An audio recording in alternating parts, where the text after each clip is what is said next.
Okay, good morning, everybody, and welcome to today's Public Board of Directors meeting. Can I start today's meeting by paying tribute to our staff following the derailment of an Avanti West Coast train at Shap on Monday morning. Following the derailment at 6:10 in the morning, North West Ambulance Service declared a major incident and our staff readied themselves to receive any casualties whilst awaiting further updates. Capacity was rapidly freed up in our emergency departments and numerous staff turned up unprompted early for work, some several hours early for work, having heard the news. Thankfully, there were no injuries that required hospital treatment and the major incident was stood down at 10:20. As Chair of the Trust, I am incredibly proud of how our staff responded to this event. The executive team, led by our interim CEO, Scott McLean, and our interim coup, Dee Horton, deserve a lot of credit. But ultimately, this was a huge team effort and showed the effectiveness of the Trust's incident planning. So thank you all for everything you did earlier this week. If we turn to the agenda, the only other thing I wish to flag is there's been a slight change in the running order of today's agenda. We will do the first items, cover the minutes and the action tracker. We're then going to take the three reports, the Chair's report, Chief Exec's report and the Lead Governor's report before turning to the patient experience. With that, do we have any apologies for today's meeting? No apologies that I'm aware of, Chair, but Sarah Hawkes will have to apologise. She'll be joining the board meeting slightly late this morning. Thank you very much. Do we have any declarations of any conflicts of interest? No? Great. The minutes of the board meeting on the 3rd of September have been circulated. Is everybody happy with the board minutes? Yes, thank you very much. The action sheet and matters arising has again been circulated. I think everything on there is currently in hand. So if we're happy to move on, we will go to item 71, which is my report. I am very happy to take this report as written. It has been circulated. The only thing I would like to draw people's attention to is, as referenced in my last board report, I agreed to a request from Alison Cole to step away from her NED role for a period of 6 months. Since the last meeting, it has been agreed that Associate NED Carrie Cobb will become an acting NED to ensure that Alison's areas of responsibility are covered. This temporary appointment has been approved by the Council of Governors. With that, is there any questions or comments on my report? No, perfect. Happy to swiftly move on. Item 72, the Chief Exec's report, our interim Chief Exec, Scott. Thank you, Chair. Again, we'll take it as read and we'll draw out just a couple of points. On page 57 of the pack, it talks in detail about the National Oversight Framework, which of course has replaced the previous Strategic Oversight Framework. We would expect the next iteration of that in the next month or so. Against our plan, we're obviously rated as segment 2, and in our first live iteration, we're as segment 3. The board will recall that where you are off plan on finance, then the very highest score you can achieve is segment 3. And we are working on having a live internal calculator, or algorithm, that helps us understand our position before we get it sent to us. So Sarah Hawkswell and the team are working on that. The National Maternity and Neonatal Investigation. We, as the board knows, the initial planned date of the visit from Baroness Amos and her team was in mid-November. And given that that's concurrent with the planned industrial action by resident doctors, that's now being deferred, and we have a new date of the last week in January. So we expect Baroness Amos and her team on site for 2 days, details to be confirmed, and we are heavily engaged on a daily and weekly basis with the team to supply the necessary information.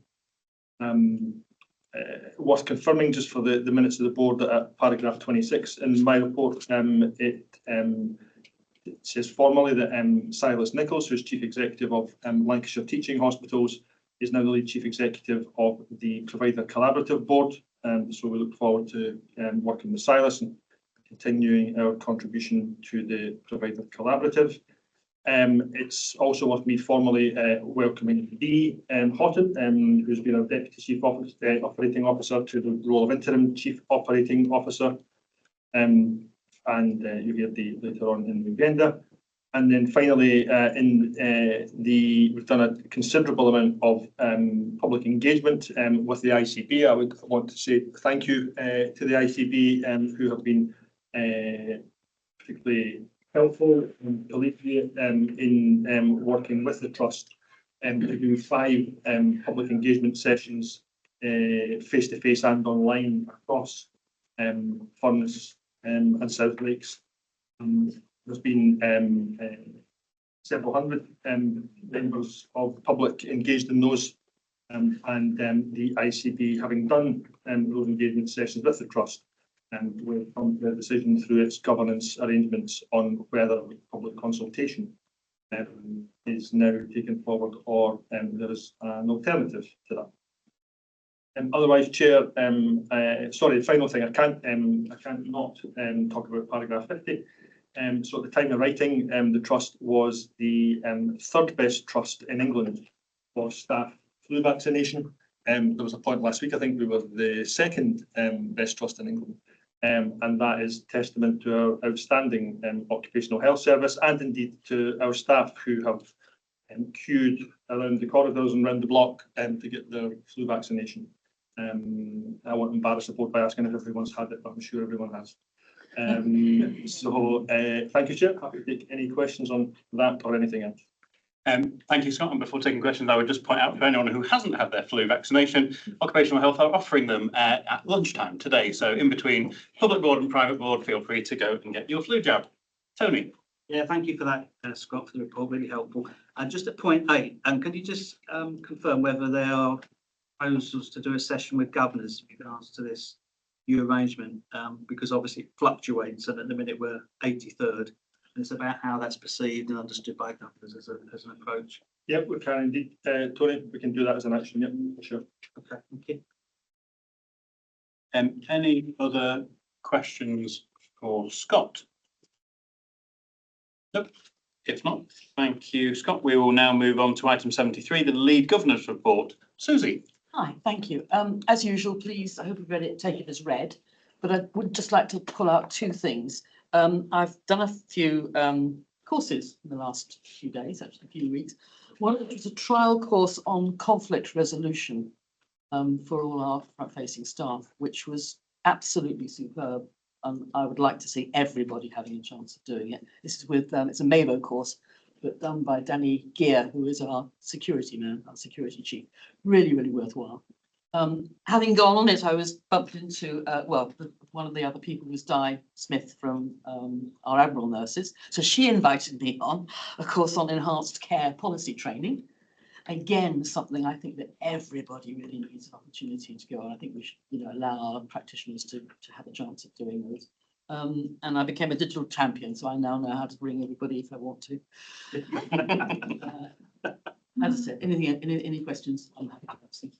Excellent. Any questions for Susie? No. Thank you, Susie. Thank you for all the work you do. So item 74 is the patient experience. Is our consultant midwife here? I think this section was going to be here about 9:20. Thanks for that on the email yesterday.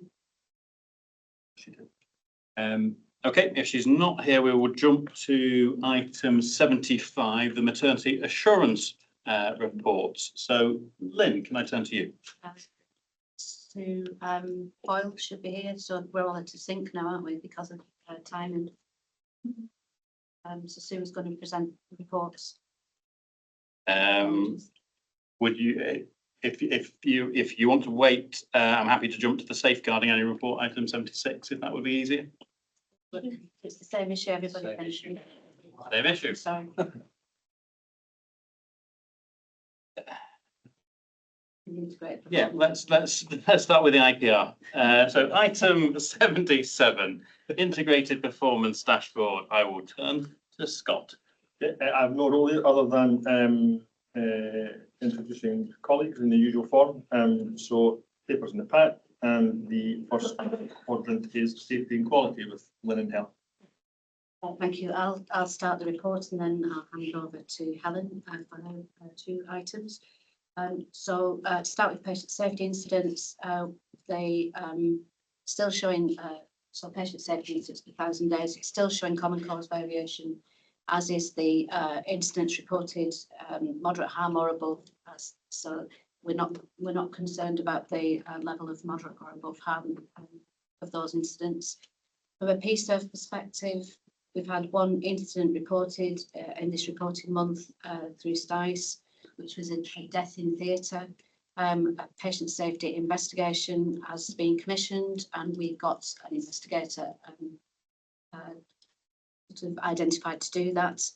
The current position at the time of reporting through to Quality Committee was that we had in total 30 PSIIs commissioned, 10 have been completed, 2 have been completed and presented to the Learning Response Group since the last report. Of the remaining 20, 16 are overdue. 10 of those are with one of the divisions to finalise those reports.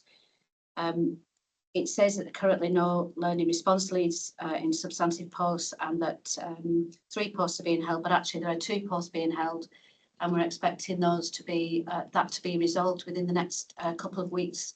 They've been held for the phase 2 recruitment.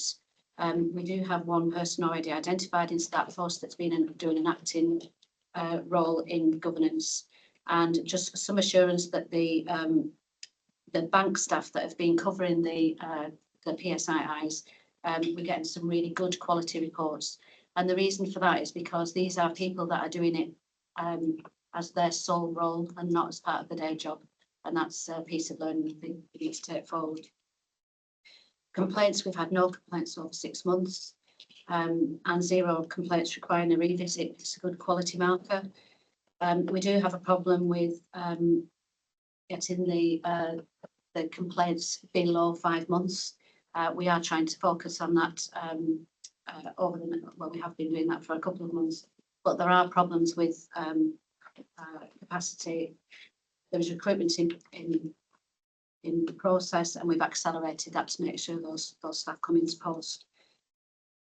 Duty of candour, we're having a problem with achieving the 100% duty of candour within 10 days. No specific themes identified. It is a process issue about making sure you've got evidence of the second duty of candour letter.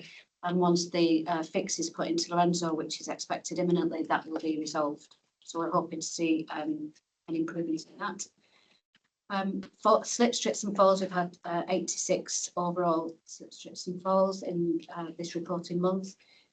60 no injuries, 25 low harm, 1 moderate harm, and 5 moderate harms the previous month.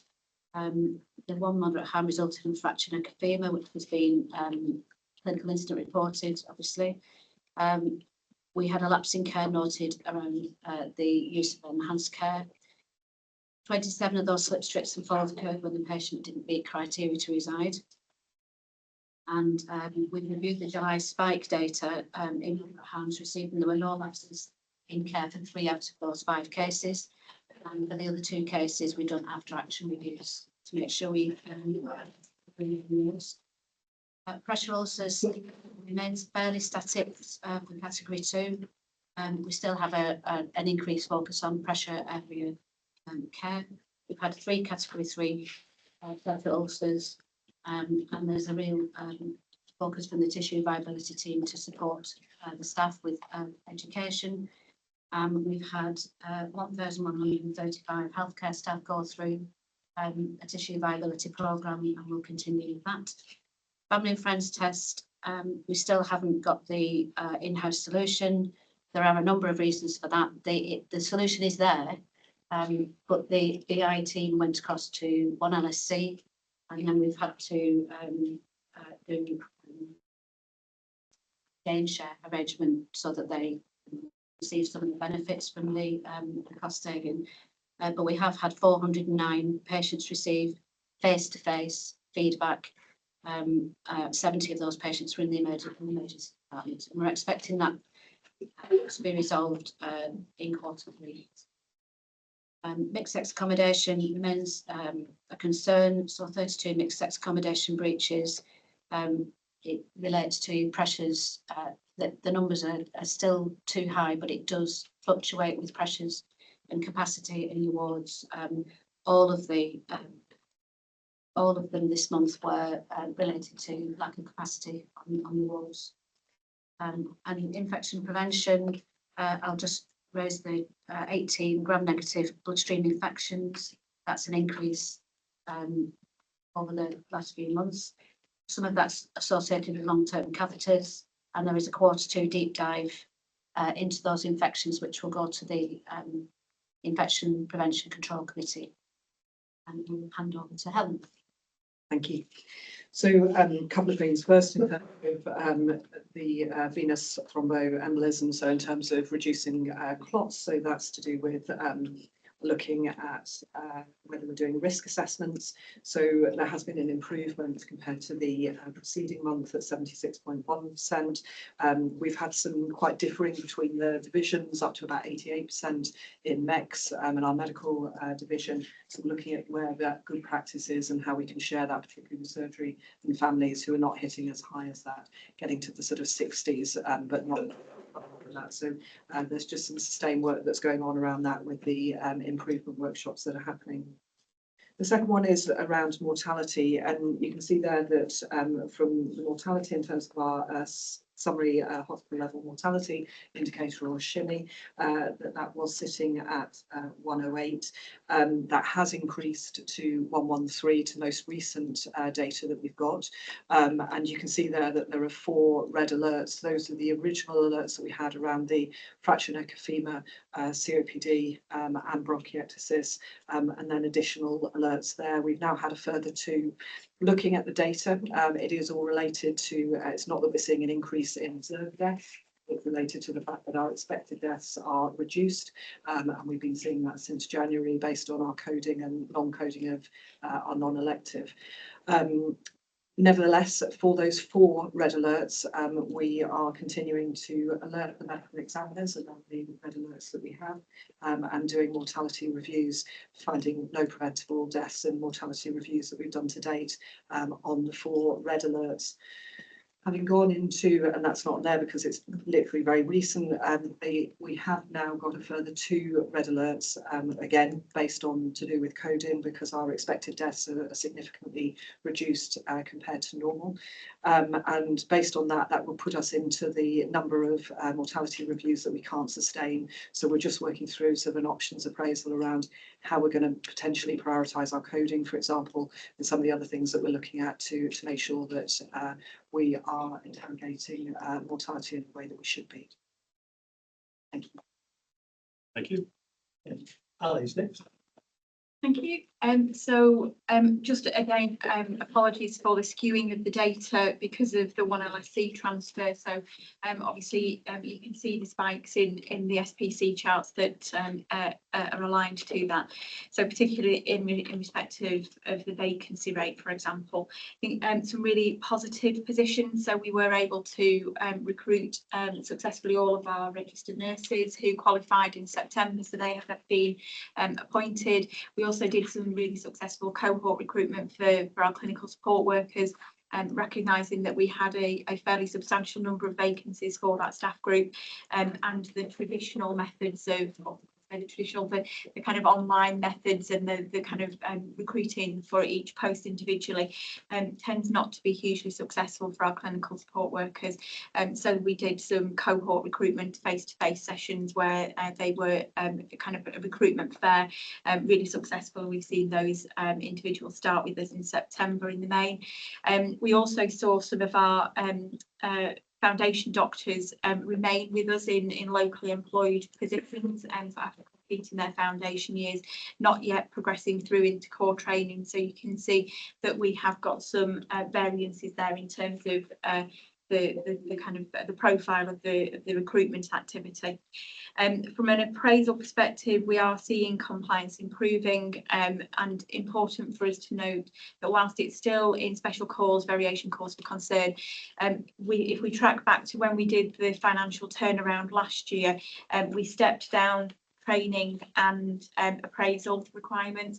We have deliberately not done that in the financial turnaround for this year, because it gave us a real challenge in terms of enabling the divisions to catch up.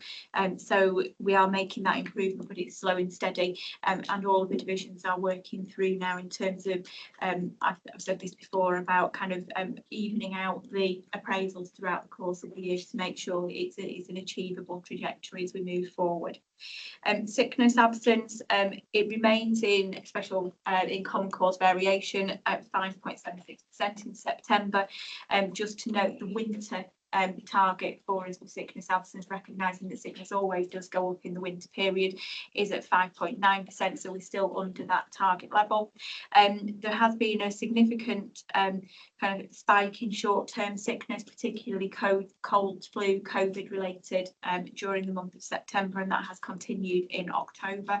And we also now know that there is an impact of the pressures, particularly associated with corridor care and the movement of staff to support the safe staffing of the corridor, which is having an impact on the wellbeing for colleagues. And if you recall back when we did the strategic priorities for us, we said we would accept that there would be an impact on engagement and morale again for a period of time whilst we go through all the level of change that we are, but that we wouldn't support programmes of change that would then result in an impact on the negative well-being for colleagues. So just to provide some reassurance to the board around some of the actions that have been taken to actually recruit temporary contracts, recruit 2 temporary contracts for the corridor, to make sure that we're not then going to have to keep moving people and creating the impact on the wellbeing that we've seen. Scott's already covered the flu vaccinations, and obviously you can see there that the demand for occupational health and wellbeing services continues to increase, but the performance against the KPIs remains fairly strong. We had the CQOSH accreditation, which is the occupational health standards, that assessment happened in September. We are awaiting the final report from the assessors, but the verbal feedback that we received highlighted exemplary practice, and the services offered were highlighted as being exemplary by those assessors. And just really other things in colleague experience, we were the Northwest winners for the T placement of the year, and we also won an award for our programme of work around supporting students with learning disabilities. The DFM Project Search was also an award-winning programme, which is a collaboration with the local colleges. And on a positive note, staff survey is still out. It closes at the end of this month, and our response rate so far is tracking higher than it was at this point last year. So again, we're trying to encourage as many people as possible to respond to the staff survey, so that we get as good a view across the organisation as we can in terms of what it feels like for our colleagues in work at this point in time. Thank you. So month 6 saw the first half of the financial year conclude. We ended that first half on an actual deficit of 10.8 million. This was 5.3 million adverse to our plan, but I think it's really important to note that in September we did deliver a surplus position of 100,000. That was less than the planned surplus, but nevertheless we still delivered a surplus position. Our year-to-date deficit is driven by the gap on our waste reduction programme, I think, as previously reported. And we've undertaken quite a significant review of our forecast and mitigations, and have described to the board in a separate session the range of potential upsides, downsides, and likely delivery for that forecast outturn. At the end of September, that stands at a deficit of 4.2 million, predominantly for reasons of slippage in the waste reduction programme, which are understood due to the timelines for particular elements to be implemented.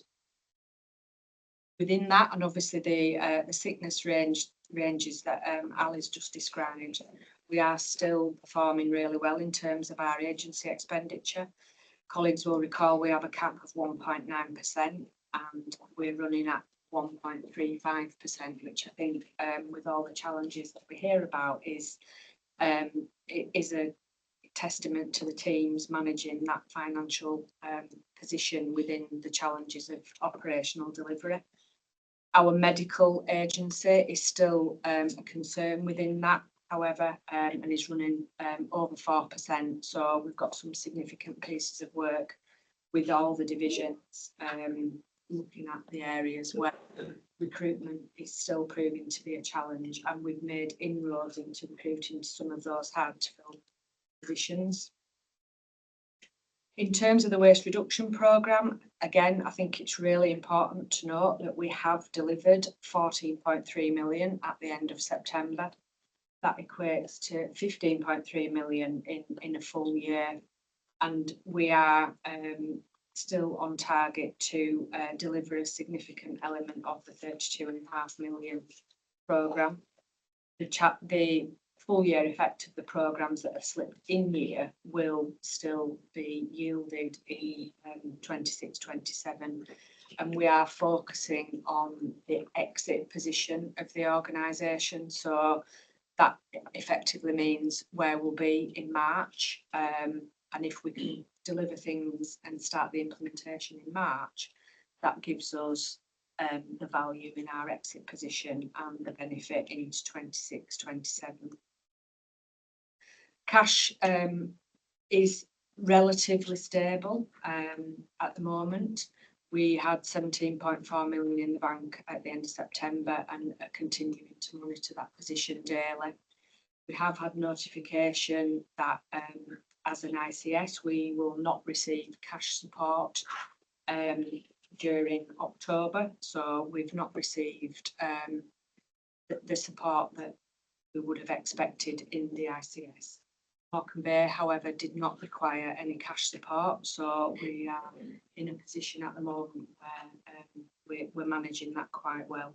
We have communicated to the organisation that obviously should cash become an issue, we will need to prioritise payments to suppliers, and we will need to look at our capital programme as well in terms of that prioritisation. Our capital programme is behind plan, and predominantly that is due to timing and the supply chain availability, and also the availability of some of our estates colleagues to deliver the work. But we've got a position where we're prioritising bringing items forward from 26-27 so that we can ensure that we meet the cap on our capital programme. Helen and Dee. Thank you. So the points I'd like to draw you to, please, in relation to urgent care, we've identified that the following targets are flagging as fail and in common cause variation, which is our 4-hour performance at 75.3% and our urgent care ED 12-hour performance, which is on page 195 of the pack. The overall performance remains in common cause variation for the 10th month at 5.9%. Not meeting criteria to reside, which is understandably a constant concern for the trust, continues to provide significant challenge with a monthly rate of 26.6%, which is significantly above the 5% target. We're currently in the 4th quartile performance in UEC and do continue to see our services under almost daily pressure, resulting in the need to declare Opal 4 last week, as people would have seen. We do have improvement actions which are informed by the GIRT Further Faster programme diagnostic that the trust is engaged in, with site-specific recommendations and specific high-impact interventions. These recommendations are across the UEC footprint and include tangible improvement metrics from alternatives to conveyances and ED attempts, ambulatory same-day care services, inpatient improvements and improved discharge. So they are across the whole flow. In addition to this, we have commenced tactical and strategic UE cells twice weekly, which we commenced in mid-October with the strategic cells chaired by myself, the chief nurse or the chief medical officer, and we can step those up as required to site pressures. Support the improvement actions and the NMC to our reduction plan and to facilitate timely escalations both internally and with system partners. In relation to cancer, 31-day target was achieved with 96.2%, with 6 out of the 10 tumour groups achieving 100%. 62 days has not been achieved at 68.9%, target 75. And just to note, there is a backlog recovery plan which will negatively impact on the performance in September and October, with the expectation that November performance will be in line with the trajectory set out to achieve 75% by the end of March. So we will see a dip in the forthcoming couple of months. In relation to referral to treatment, the RTT 18 weeks, our trust performance was at 67.4% against the end of March 75.1% and remains in common cause variation. Our performance does remain nationally in the second quartile and third in our model health peer group. The 68% RTT target was achieved at the end of September. It's worth noting at 68.5%, which was a massive amount of work from all those teams involved. Really was phenomenal, but we can't afford to take our foot off the pedal from that achievement. So we really need to keep going, and the teams are all aware of that. We have, as a trust, also, we're not resourced to achieve between 70.1% of the 18-week RTT percent. So to fund the gap, we've submitted a bid through the Regional Transformation Fund in the middle of October, but we've not received a decision to date. The wait to first appointment, which is on page 206 of the pack, 75% of 75.8 patients waited greater than 18 weeks for the first appointment, targets 84%. There are specific actions to improve this, including reviewing the booking rules, patient-initiated follow-up and reutilizing all possible clinics. And the RTT total waiting list size is in special cause concern, as the trajectory for the total number of patients awaiting treatment was not achieved. The actions are the same as the wait to first appointment that I just touched upon. The following targets are flagging as consistent fail, but a special cause improvement, which is positive. That's the RTT 65-week waits, with 4 patients waiting longer than 65 weeks for treatment on page 203 of the pack. 2 of these were trauma and orthopaedic patients, which is down to patient choice. 1 was a gastroenterology patient who was referred late in the pathway, and 1 urology patient who was identified via a routine validation. The speciality-specific sessions have been held with the electric control room, have been held to reduce the risk of the further 65-week patient waits. And on a positive note, just to end on page 201, the diagnostics performance saw a sharp improvement, 17.2 in June, reducing to 10.2 in August. This is the DMO1. Recovery plan is in place, and that recovery was anticipated by September, and I can confirm that we have achieved and held this recovery. Thank you. I'm going to take questions and queries now on the integrated performance report before returning to the patient experience items 75 and 76, and then coming back to the 3A reports, if that makes sense to everybody. So, are there any questions about what everyone has just heard on the integrated performance report from executive colleagues? Carrie. Thank you. I was just wondering about the resource figures. They're at, I think, below 85%, aren't they, for ALS and UPALS and PLS? You know, there's a little note about, I think you're referring to possibly banking community staff being the focus of its law. So my question was around that, and then the safeguarding adults and MCA level 3s below 85% at 83% at the moment. So my question is really around what assurance we have for staff that aren't up to date around them. Are they still able to come to work, and what mitigations have we got in place if they're not up to date with their ALS and the safeguarding? You start and I'll. Okay. So there is a recovery plan associated with ALS, and it's primarily because of the face-to-face nature of it and the availability of the training. What we have got is an assurance that there is always an appropriately trained person on the relevant shift, and all the responders will be able to respond appropriately. Equally, there are plans obviously for people to be booked onto the training as it becomes available. So from a safety perspective, the assurances are there that colleagues, there is an appropriately trained person to be able to do that response. And we're getting people through as quickly as we can once the availability gets rectified, which is part of the recovery plan. So people are not prevented from being in work, because that's one component of the training requirements, and there are the mitigations in place to ensure that from a safety perspective, all ships are appropriately covered with the ability to respond. No, I've got nothing to add to that. So it's fair to say that the training is so accessible, certainly for BLS. Sometimes it's getting people there because of the pressures at work, and it's similar for safeguarding. But there is a focus for the safeguarding team to make sure that that level 3 training is completed. There's a degree of so the individuals have to sort of complete itself. You know, some of it is things that they do themselves rather than on the calls. So it's just trying to get that.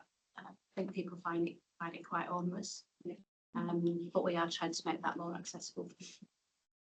Can I just come back on one of those points? Because it's relating to community for the ALS, is there potential for people to be going into houses alone without having ALS? So I understand you've got other staff around for wards and things, but community-wise, could they go in without having that? I'd be interested to look at the why somebody would need ALS to go into a community setting. Yeah, it's just. So I will take that away. Thank you. Thank you. Nicola. Thank you. Quite a good and comprehensive report, so it means I've got a couple of questions for different aspects, if that's okay, Chair. But first I'd like to congratulate us on our performance in relation to flu. There are other hospitals with boards I sit on who are now having to resort to using PPE because not only have they got flu in their community, they have got flu amongst their staff base. So excellent to see that we are addressing this properly here in Cumbria. My first one was around we mentioned about the duty of candour, and I'm also conscious as chair of audit that we've received some benchmarking from our internal auditors, and I just wanted to have assurance that we are utilising some of that intelligence to help us with how we address. Yes, we are. So they're very small numbers of duty of candour that we don't achieve in the 10 days, and it's frustrating, but it's a process issue. So we always do the first duty of candour. What we can't show, and that came out in the MIA report, is the evidence to say we've sent the second letter, and that's the bit that the Lorenzo fix will address. And is that an immediate fix we're being able to do, Ali, even around service? It's something our own team is able to address. It's happening. Fantastic, thank you. Then I was just in relation to the appraisal issue. Is this primarily cultural or is it a financial matter? And have we been able to look at how we can do appraisals without necessarily having to rely on significant financial cost, and how we ensure that people are getting the sufficient skills and support they need to do their jobs well? So there isn't a financial element to appraisal. What we did last year in the financial turnaround was say that there would be an abeyance of the requirements to complete appraisal in that final quarter, because we felt that would enable people to be on the wards, and therefore there potentially wouldn't be any backfill requirements. What we found was that there was no financial benefit for doing that, which is why we took the decision not to step that down for this year.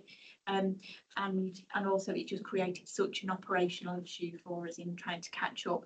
There is, in terms of supporting people from a professional development perspective, we have got some challenges in terms of the pressures and the kind of staffing levels in terms of our ability to be able to release people to complete training activity. But the processes in place are still continuing around the review of the CPD monies that comes, the continuing professional development monies that we get from NHS England, and the profiling of that to ensure that people are accessing the things that are relevant and required for their revalidation requirements. And so that's all being continued to be picked up, and that's being prioritised from supporting and training activity for releasing people. What's being affected primarily is the things that are more around personal development requirements rather than things that are required for the role. So we're getting the balance right between those costs and what we need to do in terms of quality. That's the assurance I was looking for. Thank you. And then finally, I think we talked about obviously what we're having to do immediately around corridor care, but obviously just some assurance about what is our long-term strategic objectives around eliminating, reducing corridor care as much as possible. Shall I start? So the plan is to stop the corridor care. And part of the reason the situation that we're in that Ali described was because we had a plan to reduce the number of staff on the corridor in a period where it wasn't winter pressures, but actually winter pressures seem to have come much earlier this year. At the moment, there is no prospect of moving that, but we're trying to make that as safe as possible and keep numbers as low as possible. It's not what anybody would want, and we want to see that eliminated. Thank you. Sorry, Helen. And just from a strategic point of view, it's as Dee mentioned, around looking at the sort of high impact changes. So a number of things that came up in the GIRFT getting it right first time, diagnostic visits. So we had acute medicine, emergency medicine and frailty. We were absolutely commended for our frailty STEC, so much so that we've one of our clinicians is actually presenting on a national webinar to show the good practice. But there are still a number of things that we could do differently. So so an example is about 6% of our patients in STEC, same day emergency care, at Lancaster get admitted. We would expect that to be 15%. So that would suggest that we've got lower acuity patients coming into STEC than should be. So our emergency department at Lancaster and our STEC are working together to look at how they swap some of those patients around. So instead of being in the corridor, they would be in STEC and ED are discharging some of their STEC patients. So there's things like that happening, and then direct admissions to STEC. We're looking at rotating some of the staff at Furness between AMU and STEC because we're to get that better in terms of that profile. And then also some things around admission avoidance, appropriate admission avoidance. So Mark Taylor, who's going to be presenting at the webinar, is looking at things like the silver phone. So how do we get that call before convey to try and look at alternatives? We've just finished a ESIST now GIRFT tool looking at alternatives to admission in terms of a criteria to admit audit. So we've looked at about 130 patients looking at what the alternatives are. So we'll bring that into our quality improvement. So we've got the kind of operational, which is being discussed in terms of that operational, tactical and strategic. And then alongside that is the no criteria to reside and the further faster. And we're just about to kick off some work that VJ is one of my direct deputies around improving our board rounds. So that's happening this month, taking 4 wards and doing a really rapid improvement and looking at how we can do things differently in terms of the board rounds, because a lot of the things around no criteria to reside are related to our own internal processes. Brilliant. Thank you very much. Thank you. Really comprehensive answer. Thank you. Sarah. Thank you. I've got 3 questions. First of all, I just wanted to comment on the mortality and coding. So we did discuss that at Quality Assurance Committee, but I have a question relating to it. So I think, so we understand what's driving that backlog. We understand that there was prioritisation of income generating coding. Even 9 months ago when that process started, I think I did ask a question about what about ensuring quality and safety, and 6-9 months later we're starting to see the impact because of it hitting, for example, the mortality coding. So we now have a business case which shows that we do need to recruit into that service, and actually we needed to have done that much sooner, just even to fill the vacancies that were there. Now I know that it's been a long process and we go through these, but I think what I'm looking for is some assurance that when we're making those decisions through vacancy control panel and then the business cases, do we have enough focus on the clinical impact or consideration of those decisions that may come further down the line, which may then mean we find ourselves in this position where actually it's not in a good position, that we're moving into amber mortality reporting, for example, on our metrics. Right, should I pick that up? So we haven't held back any clinical coding vacancies for recruitment. They have been progressed and they now sit in one LSC, and obviously with the kind of lead provider model arrangement for one LSC, the decisions around vacancy controls are for one LSC to determine. We've added some additional elements to the business case processes now. So as and when service change is happening, we're taking a view more holistically around the impact on coding and whether that needs to then have a resource change. So that's been picked up prospectively. And then the position that we had in terms of coding and the backlog, we had a discussion at exec team yesterday, and there's an updated SBAR coming into exec team on Tuesday next week, with a specific focus on shifting in entirety to the non-elective coding that will be relevant to the mortality data reporting, with a series of options in terms of how we might bring forward the timeline for the completion of that backlog, understanding the specific points at which then the mortality data reporting would be fully accurate because of the addressing of the backlog.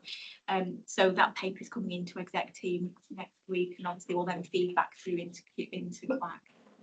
That's really helpful, thank you, because I know that was one of the questions I asked at Quality Assurance Committee, and at the time they said the coding team might go into a little bit of meltdown if we asked them to do coding differently, so that's really helpful to hear. And we do understand there's been a lag before it will start to improve, so thank you, that's really helpful. My second question relates to the cancer performance. So looking at the page 198, which is the 28-day performance, we were above the target for a full calendar year, and we've been sort of bubbling around below the target and just about on target since April. So we're sort of in a period of lower performance, and whilst recognising that this is across a number of specialties, so of course it's not a one size fits all, what's accounting for that shift in having performed above target for a year and now actually we're struggling to meet that target? And are there some themes there? Can we have some assurance about the sort of bigger picture as well as the individual strands of work? So much of this related to specific specialities where there was recruitment issues. Right. So it's purely down to recruitment because they've been difficult to recruit specialities. But the recruitment picture has improved. So we have managed to recruit to some of the specialities, which is why we should see that improvement trajectory. Yeah, okay, and hence the recovery plan. Absolutely, yes. Okay. Thanks, Dean. The only other thing to add is it does correlate with our deterioration in diagnostic performance. Right, okay. And so at the time that I'm careful not to spoil because it's in common cause, but at the time from kind of February where that did drop in the line graph was when diagnostic performance deteriorated and got as high as 25% of patients waiting over 6 weeks. Yeah. Now that's back to less than 5% of patients waiting over 6 weeks. That will contribute to the front end of that. Thank you. Thank you. And then my third question relates to finance, actually. So I was looking at page 187 of the IPR, where I think we've got the overview of the drive of the different elements. Sorry, I just need to go back to the page just so I can ask the question in the right way. So it's the risks to the outcome, and it was the first point which to nationally funded capital schemes, and I was sort of reviewing the notes, which clearly says obviously the maternity scheme is a CQC, must do investment only, and there's a mitigation which is to challenge all schemes to cover the benefit of the capital charge. So I understand because I understand we count the public dividend capital funding. Thank you. I think my question really is around assurance for considering in that sort of benefit of the capital charge, that if when we're considering a quality impact assessment, what's the risk of not progressing with that capital investment in terms of potential risk to service delivery or patient safety? So for example, if it's into equipment, which if there's a risk of that equipment failing, which would then impact on diagnostics or whatever it is, we've got an issue a bit further down the line. So how are we assured about minimising that risk to patients a bit further down the line? There is usually a benefit to financial position of putting a a new building or a piece of equipment. However, the capital charge is about 3.5% of the capital investment, so it's immaterial in terms of a larger investment.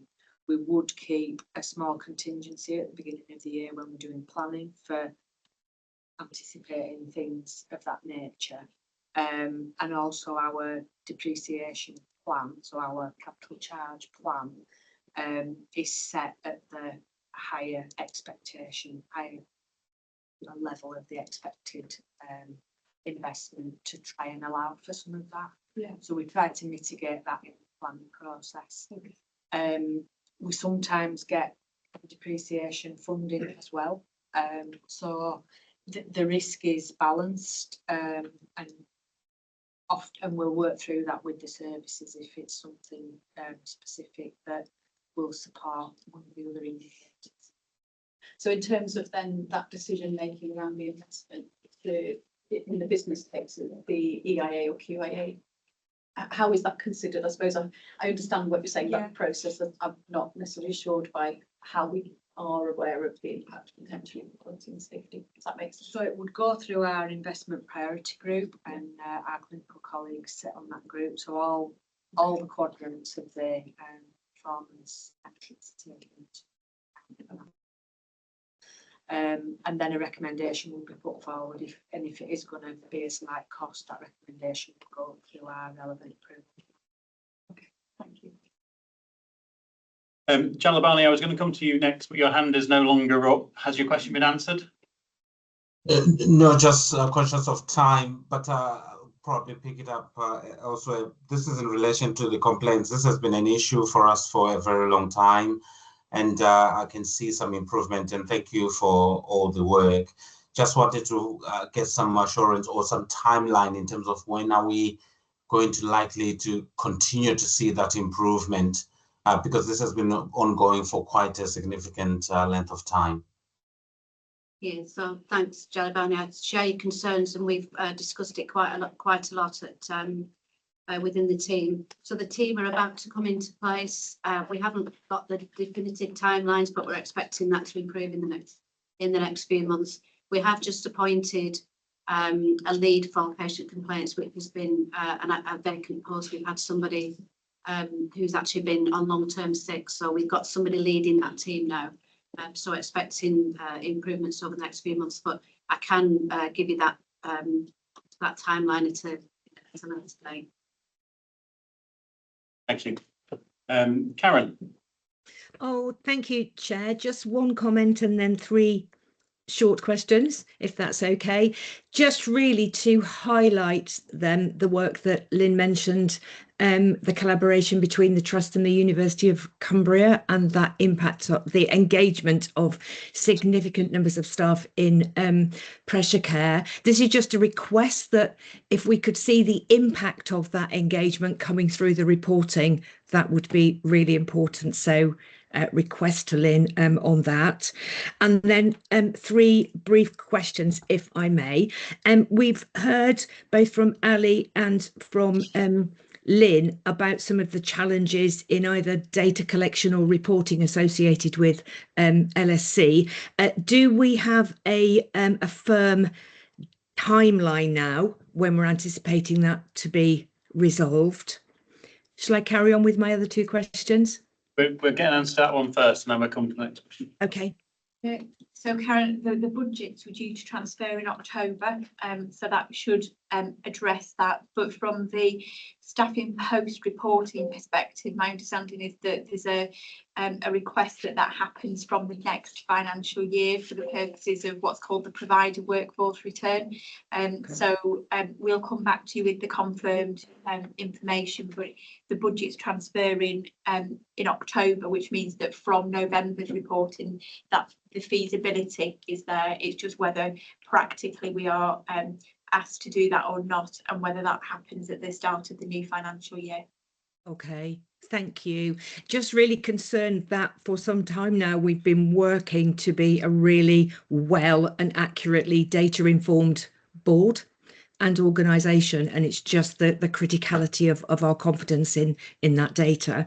And does the same apply to, Lynn mentioned a solution that we're anticipating resolution by the end of Q3, so I'm thinking end of the calendar year in data collection regarding patient experience, FFT, I think you said, Lynn. Is that solution, are we confident that's a firm date, end of December?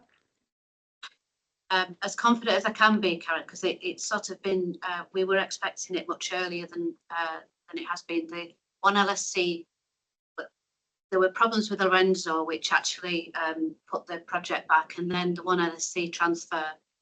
We didn't anticipate that there would be a request for gain share. That's all been sorted now. The functionality is there. We're fairly confident it will go in Q3. That's as much as I can say, but I am really pushing it because it's important. The positive thing about withdrawing from the FFT contract is that we have, although we were doing 38,000, sort of text messages, we're only getting 6,000 responses back, whereas now it's less numbers, but it's face-to-face feedback on the day while the patient's in the bed. So when we do implement the solution, we will continue with that face-to-face. So it'll be a combination of methodology for obtaining patient feedback. Yeah, entirely supportive of the new methodology. It's just the timing. So we'll continue to track that. Okay, thank you. And then just in connection with you mentioned, Lynn, just some lack of capacity in some areas, and that had arisen, was highlighted through some investigations. I'm wondering whether this is related to what we heard from Ali around the short-term sickness pattern, given that we're relatively early in the winter. And I'm just looking for assurance that that isn't compromising our safe staffing. So we're maintaining safe staffing, but we're doing it on the day because short term, obviously you don't know until the day that staff aren't going to turn up. So we're moving staff around and I suppose evening out the risk, which isn't ideal, but we are maintaining safe staffing levels. But the solution for the temporary contracts in ED will resolve some of that short-term sickness, because staff are saying they're not coming to work because they know they'll be moved. Bank staff won't take up posts because they know they'll be moved, and we're hoping that this solution will resolve that. Okay, thank you. Thanks, Lynn. And very last one, we're hearing a lot about EIA, so Equality Impact Assessment and Quality Impact Assessment, and then being robustly applied to individual schemes and the insurance related to that. Do we have in place, or do we have a plan for something more like a cumulative assessment of the impact of a number of different schemes on a service or on a pathway or on particular patients? Are we taking a cumulative view as well as the robust individual ones? Yeah, I'm fairly confident. I've been in a conversation in the last 4 weeks where we've had that very conversation about looking at the total impacts of, because when we're doing all the WR fit, we have to make sure that the combination of things doesn't result, having unintended consequences. And the other thing to add is that when we do the QIA, the process to revisit those QIAs on a regular basis is now in place. Sort of just coming to revisit some of those QIAs to make sure they're still relevant. Okay. Part of that, so some of the work around thinking about configuration and patients coming to Kendal and the things that we've been talking about in terms of the reconfiguration, we're seeing those now coming into the QIAs and the EIAs. But what we're trying to do is, so for example, our public health consultant, Chris, is actually coming to a number of the configuration workshops, working with children and young people, improvement work, so that we're actually trying to do that along alongside, so it doesn't just get to the end and we do an EIA. So we've had a number of those coming through, and as part of the internal financial turnaround, Lynn and I are now doing, well, it feels like daily, but it's not always daily, is it? It's so instead of once a week, we're doing it several times a week so that we can make sure that it's done in a timely way. But certainly a number of the kind of configuration and how we're doing things is coming in totality to the QIA and EIA. Okay, thank you. Thank you. So that's reassuring. I think it'd be helpful over time to have a stronger assurance piece around that cumulative evaluation. Thank you.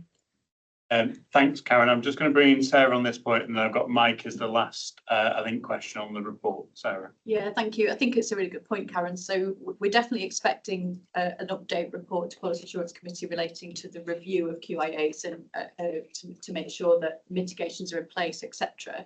So I think it might make sense to just ask if, as part of that report, we could consider that wider impact piece, if that's okay.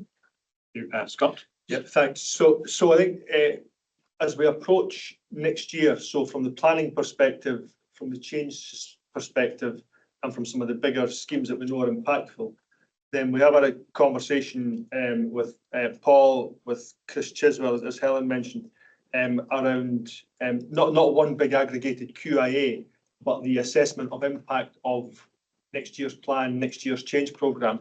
And I guess ultimately that will start to manifest in both the risk register and the BAF. So I think almost as a proxy, Karen, as an aggregate QIA, I think the risk profile and the impact assessment and the implications for the BAF on next year's plan and change programme I think will answer that question. But the point's well made, so we'll make sure it does. Thank you. I look out for that. Thanks. And finally, Mike. Thank you, Chair. Karen asked one of my questions partially, but the friends and family test, Lynn, and the requirement from LSC to enter a gain share agreement is to all the execs. Is that a bump in the road that we don't really know about, where they could potentially ask for a gain share agreement, which would delay what we want to do? In this instance, it was so we've been doing this for quite a period of time, and then the transfer happened. And I think that was the bump in the road. But I don't know if Alan wants to, about the future.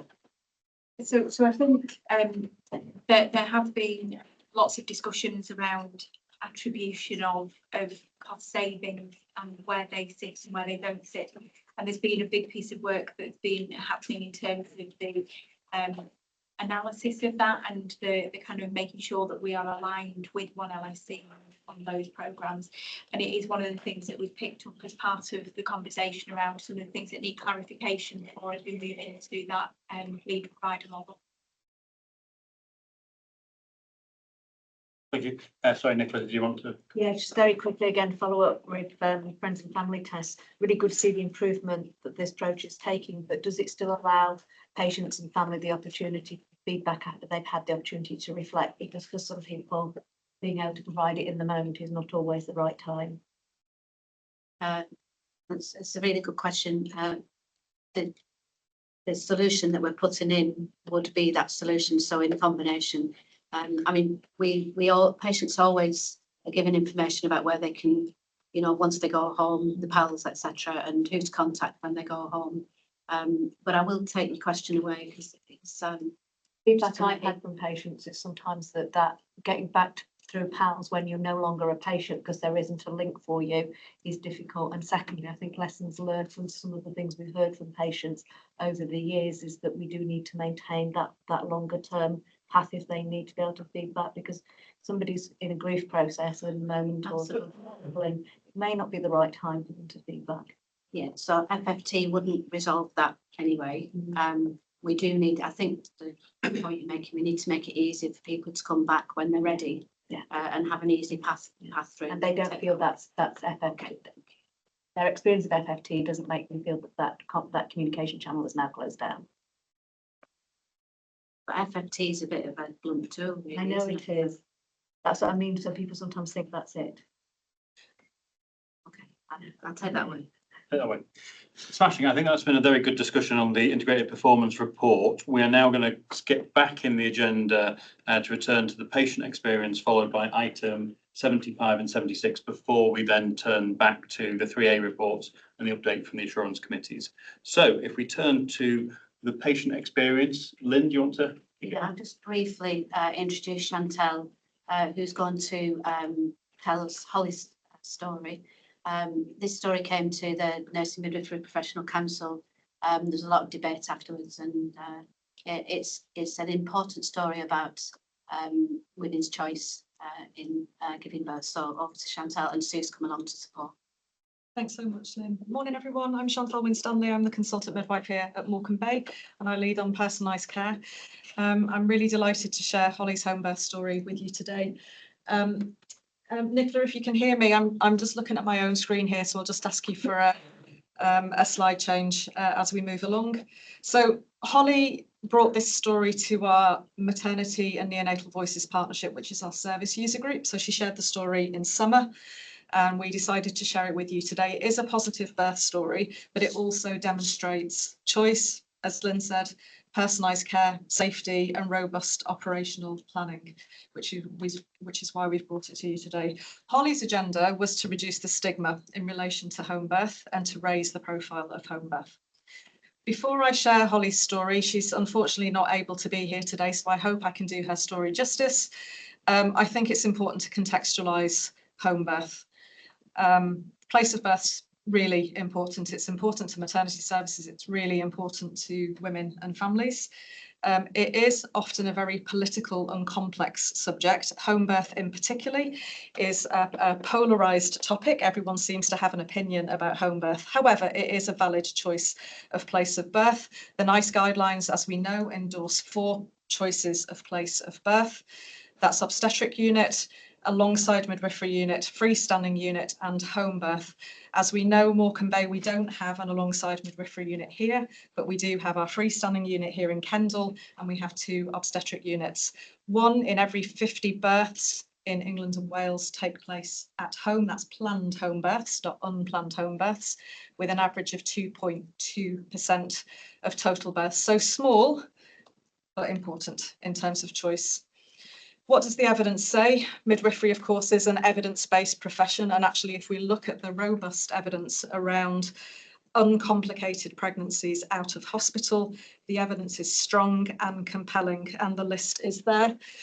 Thanks, Nicola. So for women who have uncomplicated pregnancies and plan and choose to birth at home, the evidence tells us that there is increased vaginal birth, decreased unplanned C-sections and instrumental birth, reduced severe perineal trauma, less hemorrhage, less blood transfusions, less chance of infection and less likely to be admitted to ICU. So fairly significant in terms of outcomes. And this evidence is particularly strong for those women who are expecting second and subsequent pregnancies. As we said, home birth is political. The picture on the right is from a UK-based charity called Birthrights. They've recently conducted a survey in 2025, and it's called Access Denied. And the survey was about the restrictions in UK home birth services across 2024. Home birth is frequently restricted, suspended, and interrupted as a choice. It leads to widespread unreliability and patchy home birth services. You may know that there is an increased risk in the number of women who are choosing to free birth unassisted, and this is a contributory factor for that. I'm really pleased to say that at Morecambe Bay, in my time here for the past over 3 years, we have not officially ever suspended our home birth service. We've kept that service going. Shared decision making is really important to us as an organisation, as it should be. So many women do step forward and ask about our home birth services, but for us it's about safety, personalised care, robust conversations, including discussions about the limitations of home birth care and the importance of discussing ambulance transfer and ambulance transfer times. So that's all part of our business as usual here at Morecambe Bay. So we had 46 planned home births in September 24 to September 25. There were actually 51, but 5 of those women were transferred during labour. So that represents just shy of the national average, 1.9%. If we look back 10 years, our figures were just shy of 4%. So you can see how much we have dropped in the past decade, and that has particularly dropped post-COVID. Kendal has the highest number of out-of-hospital births. Of course, we've got a freestanding birth centre here, but we cover the most number of home births, and it's a very wide and complex geographical region. Across the Bay, we do have a complex operational on-call process. We aim to staff our on-call with 5 to 6 midwives every single night across the week to cover the whole patch. Due to last year and the year before, several women unfortunately missing their first choice of place of birth, home birth, because we didn't have enough staff, because we were out with other women, or because of sickness. We introduced a new standard operating procedure in February 25 to ensure that our robust on-call processes were regularly reviewed, and that we made proportionate decisions if we needed to temporarily suspend a home birth service. That's important because I'm going to introduce Holly now to you, and Holly's home birth happened just at the time that we were implementing the new SOP. So this is Holly and her family, little baby Maya at the front, who we're going to talk about, baby Cole in the background, and her husband Howie. So Holly lives up in Ambleside, so part of our Kendal catchment area. I just want to briefly share about her first birth because it is important. So Holly's first pregnancy went really straightforward, and she birthed here in Kendal midwife-led freestanding centre. She describes her first birth experience as straightforward, unmedicated. She arrived here in 2022 at 7:30 in the morning. Her baby was born at 11:30 a.m. and she was discharged home at 7:30 p.m. That is significantly different to perhaps the journey and the pathway for many women who are having their first babies in any maternity organisation. The midwives informed Holly that she was a good candidate for home birth should she choose to have another baby, and Holly dismissed that and said only hippies give birth at home. Roll on to 2024, Holly became pregnant again, and this is important in terms of decision making. Holly wanted to birth again here at Kendal at the freestanding unit, but unfortunately, Helm Chase at the time was on a prolonged service suspension, so that's another choice of place of birth that was ruled out. She spoke with her midwives in depth. They discussed all of the evidence around home birth. They discussed all of the options, and she decided that she didn't want to birth in one of the obstetric units, and she made a decision to birth at home. For a woman and her family, they also have to factor in childcare availability and the distance to travel to the obstetric units in the event of an emergency. During those discussions, the midwives did discuss what happens in the event that midwives are out with another family or that the service is temporarily suspended. Holly went into labour in early March of this year, just over 40 weeks of pregnancy, and she called Helm Chase unit at 8:30 in the morning. She didn't need a midwife at that point, but we always advise our families to call up to give us the heads up so we can start to mobilise our on-call teams. Perfect timing, just as the day staff were coming in. Unfortunately, at that time, our midwives were caring for somebody else here in labour in the Kendal freestanding unit. So Holly was advised to go to an obstetric unit. She declined. She stayed at home and she continued to labour. The maternity teams called Holly, they had liaison 3 times during a period of 4 hours. As her labour was progressing, Holly was told that still there wasn't any midwives available. So she made a very difficult decision at that juncture to stay at home and birth unassisted because her labour was progressing. She had no transport at that time. She had no childcare, and living in Ambleside, she would have had to travel an hour to the obstetric unit. However, in the background, the SOP was kicking in, and there was a flurry of activity trying to mobilise a midwifery team. 5 hours after the call, 2 midwives turned up at Holly's home in Ambleside, and they were actually the midwives who had just caught a baby here at Helm Chase safely, so they had a busy day. They got in their cars and hot-footed it up to Ambleside. Holly was delighted. She'd also met several of those midwives before, so there was continuity provided. This is baby Maya. She was born just before 8 p.m. on the day that the midwives arrived. So the midwives were with Holly for 6 hours before her baby was born. Her birth progressed physiologically in her own home at her own pace. She had the midwives there as a calm reassurance. The birth was uncomplicated. She birthed her placenta physiologically. She had this uninterrupted golden hour, which we hold very dear in maternity, to allow bonding and hormonal exchange.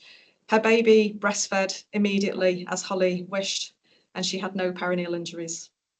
She showered and freshened up in the comfort of her own home. She curled up in bed with her baby. The midwives brought her tea and biscuits, and she describes this birth as perfection.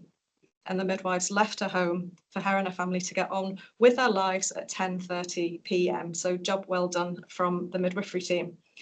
Holly's message: she wanted to thank the midwifery team for not being pushy, her words, for supporting things to unfold in her baby's own time, and for being so lovely and comforting. I'd like to say that that should be a standard quality and skill for all midwives, that kindness and compassion. And this is her closing, her closing comment. I really do believe in the cause, i.e. home birth, and getting the message out there of how amazing home births are. Everyone we know in town thought we were crazy for choosing Helm Chase the first time around, so you can imagine what they thought when we said home birth for the second time. There's just so much fear around, isn't there? Being confident in my choice that I would go unmedicated, whether in hospital or at home, was one of the main things that made me confident to be at home.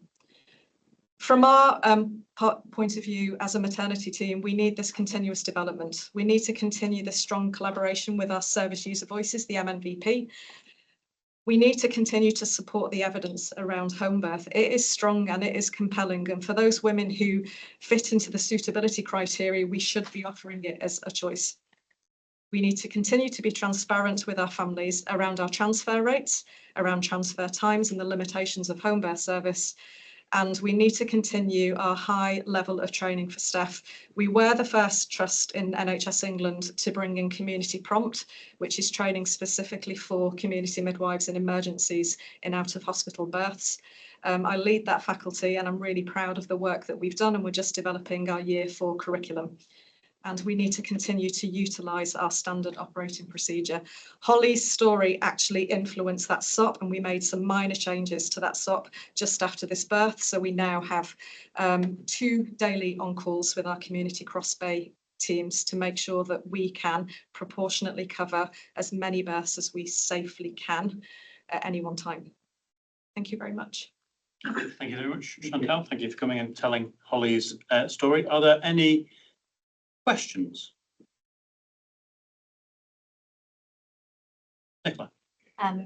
Really compelling story, one I can relate to. Over 30 years ago, I also was able to have complete choice and control over my second birth, being fortunate not to have complicated births. But I am conscious that there could have been a point that a different mother could have been compelled to change her choice. This mother was particularly tenacious. So I'm just thinking about, how often that does happen, that our own circumstances, our own ability to resource these services is potentially reducing that choice.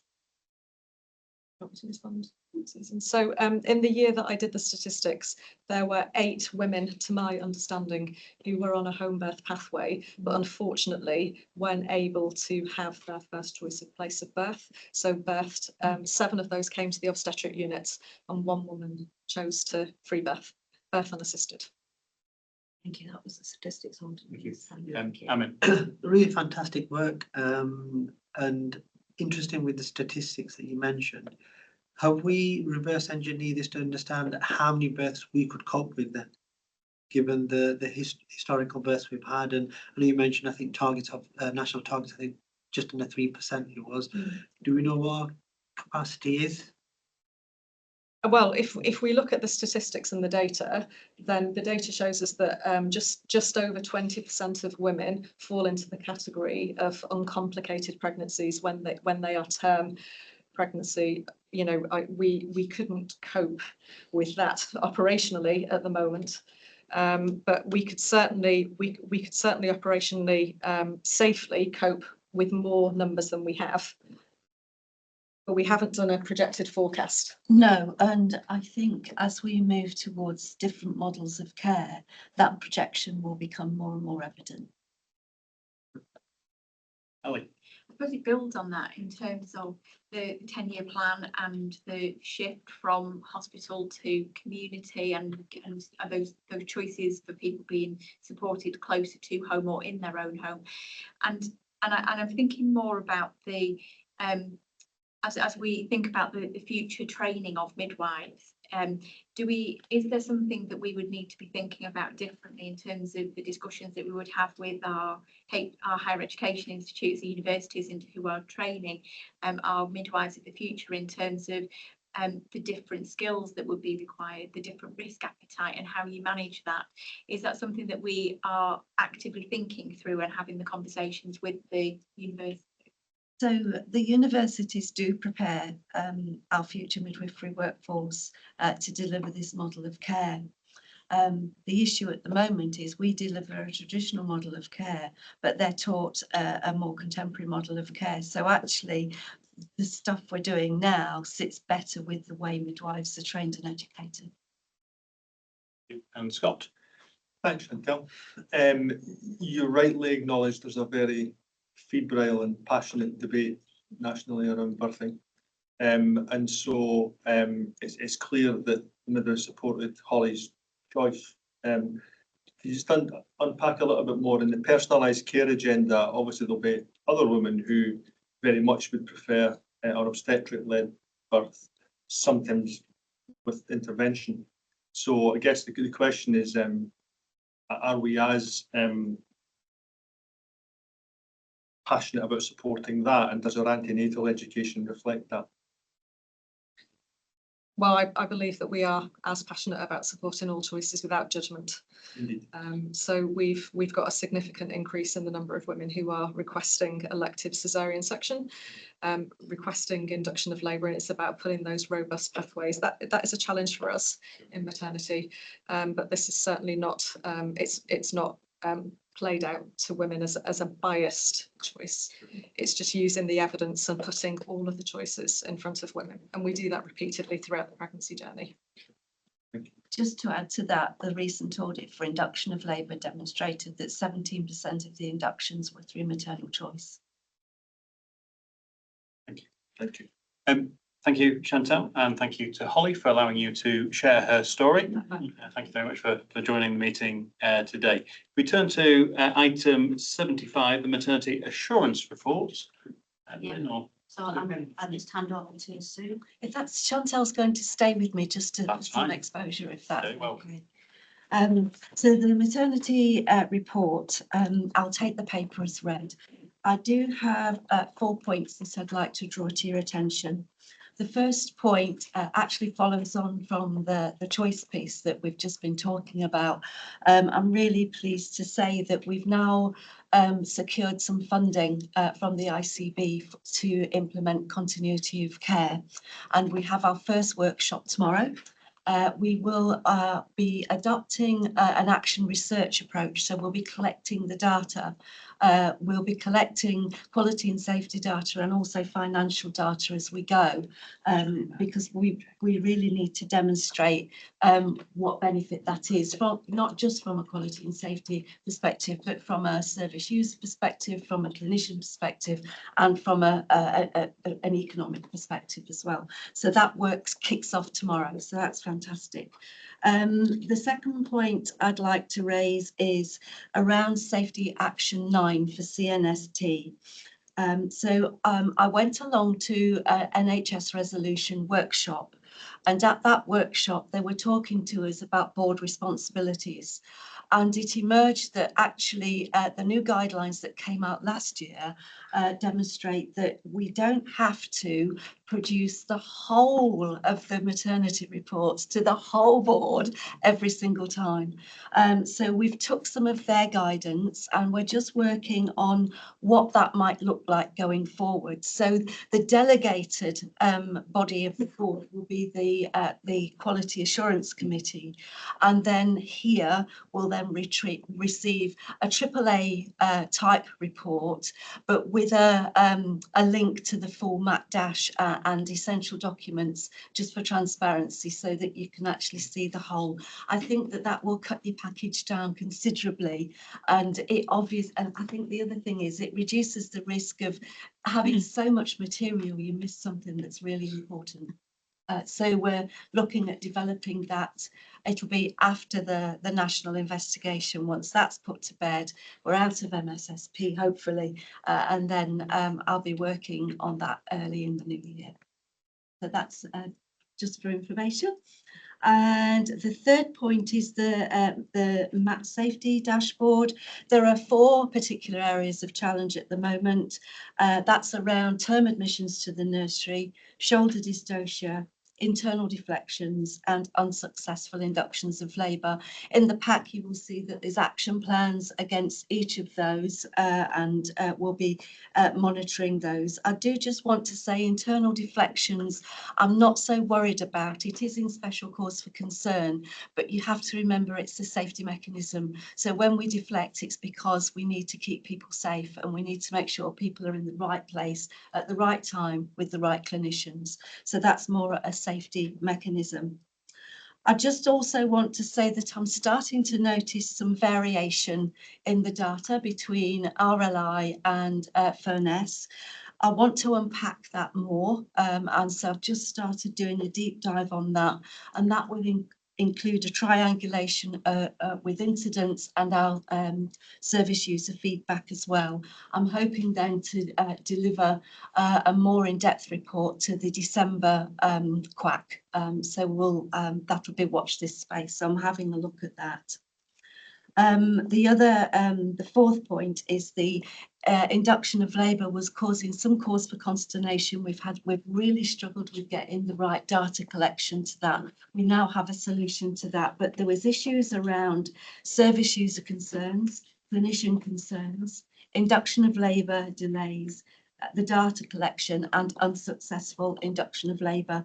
That deep dive has resulted in a 5-point action plan, which is in your pack. We're monitoring that. We've already achieved 1, 2, 3 of those actions. 1 we haven't started, that's around the clinician concerns, and we're still working with the service user concerns. And all of this has been co-designed with the Maternity and Neonatal Voices Partnership. I'll stop there. Thank you, Susan. Any questions? Sarah? Thank you. Thanks, Susan. So it's a follow-up really to talk about the fact we discussed this suite of papers at Quality Assurance Committee. And I just wanted to pick up a few points from that. I think, first of all, just to say it's great news that we've got that continuity of care funding from the ICB. And I know that also reflects that we're now at sort of close to full staffing, aren't we, for maternity, which is partly unlocked that. So that's great that we'll be in a position to take that forward. Just a couple of things I wanted to pick up. I think you mentioned about, and I know it was in Scott's report as well, the proposed changes to reporting related to maternity reporting to board and Quality Assurance Committee. So Susan and I have discussed that. One of the things we have discussed though as well is obviously we are in the National Maternity Programme and we are also, in the inquiry, and we're in the support programme, which we won't exit until the national inquiry is complete at the earliest. I think it's just, from my perspective, I think it's really important to note that we've also got some internal audit processes ongoing at the moment that relate to the embeddedness and implementation of Kirkup recommendations, as well as how we respond to coroner's inquests and actions. And I think it's really important that Quality Assurance Committee and board is assured by the outcomes of all of those before we can definitely move to a point where those reports are not coming to board, because I think it's really important we have that visibility at board level. So because of the historic challenges we've had, and obviously still unfortunately with the inquest. That was the plan. Yeah. And it's just both your report and the chief exec report talk about January, and I think it's really important that we take into account that wider perspective and where we are in terms of internal audit before we make that final decision. Would be my likely to be a bit later now, Yeah. because they're not actually coming until the end of January, so we'll have to sort of put everything back again based on that. Thank you. Yeah. Sorry, the only other thing I just wanted to reference was we did also pick up in Quality Assurance Committee that variation between Furness General and RLI, which is emerging. So that was something that we did want to look at in more detail, hence Susan's looking into that. So those were a couple of things that just specifically going to touch on. Thank you. Just to quote, thank you, Sarah. Close the loop on your point then. So we will, for good governance, bring a paper to the board at the time at which we've exited all of those things and just confirm that we have, here's what's done, here's any residual things, and it's now okay based on Susan, Lynn, Sarah's advice to then do that. So we'll do that actively rather than passively. Thank you. Karen. Oh, thank you, Chair, and thank you, Susan. This is an offer rather than a question. Susan, you may know that I've got quite a long professional history of within the action research, and particularly conducting and research and then implementing the learning it generates, and some of that has been with maternity services involving staff and those people using services. So if I can support in any way the action research you have planned, I'd be delighted to do that. I didn't know that, and that's really helpful. Thank you, Karen. Okay, we'll talk about that then. Okay. Great, thank you, Karen. Sarah, did you want to come in? Just to say, there's a few things which we're taking to the board subcommittee, so we will take the formal delegation paper through around several items with board explicitly stating what reporting we wish to receive from those assurance committees moving forward, and that will be in several areas in the new year. Good point.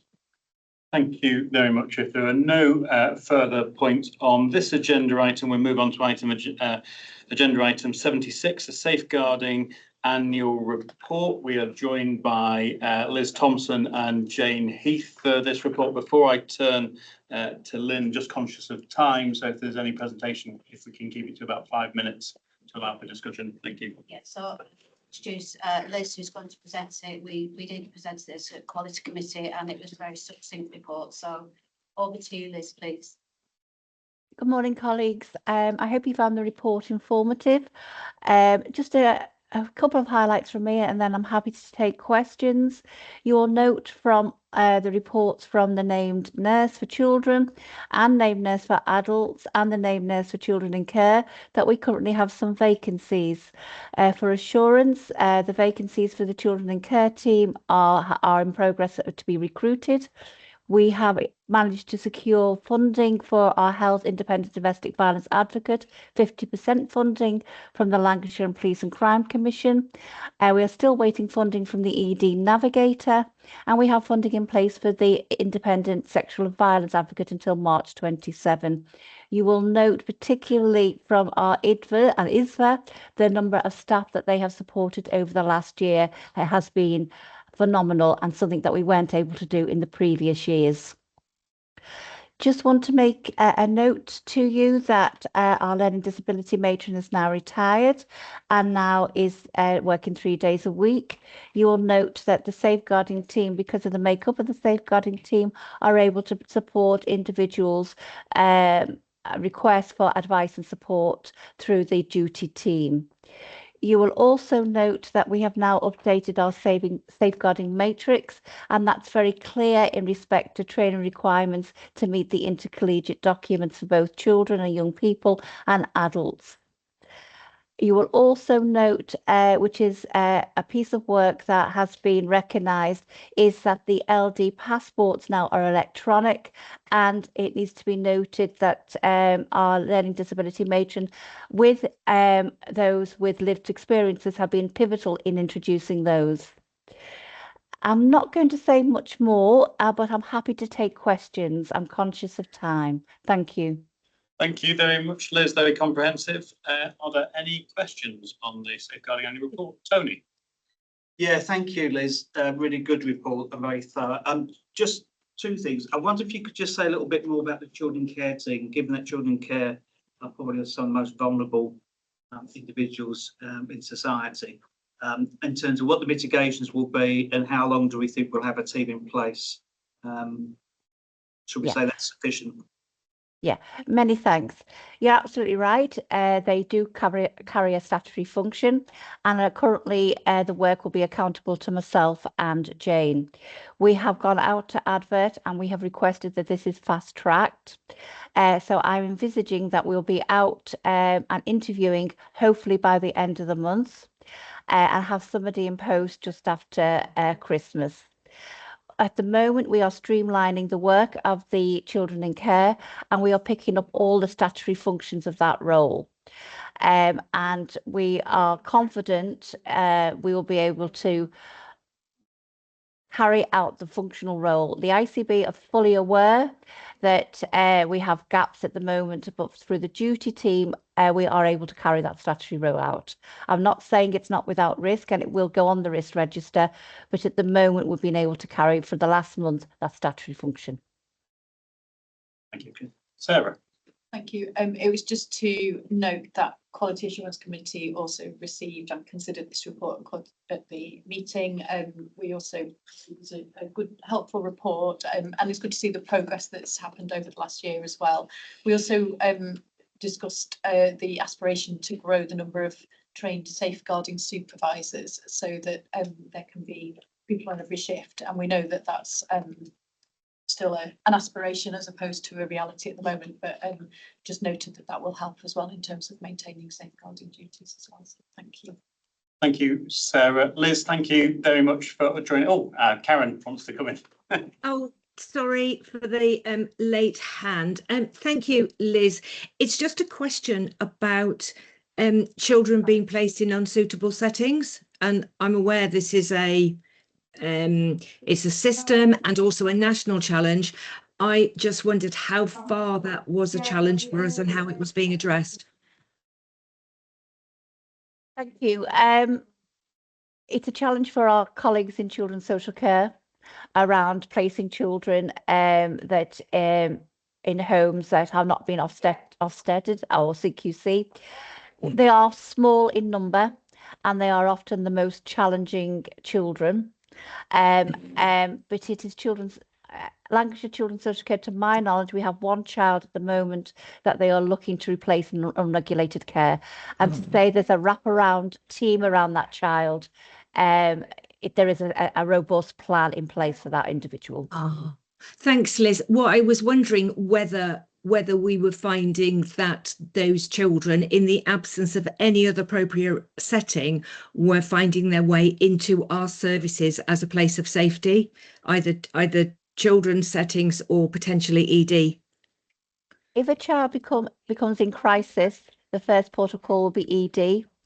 But for the last reporting year, we've had 2 or 3 children that have accessed our care because they have been placed, but they've not been placed in unregulated care. It's just at that particular time that child is presented in crisis.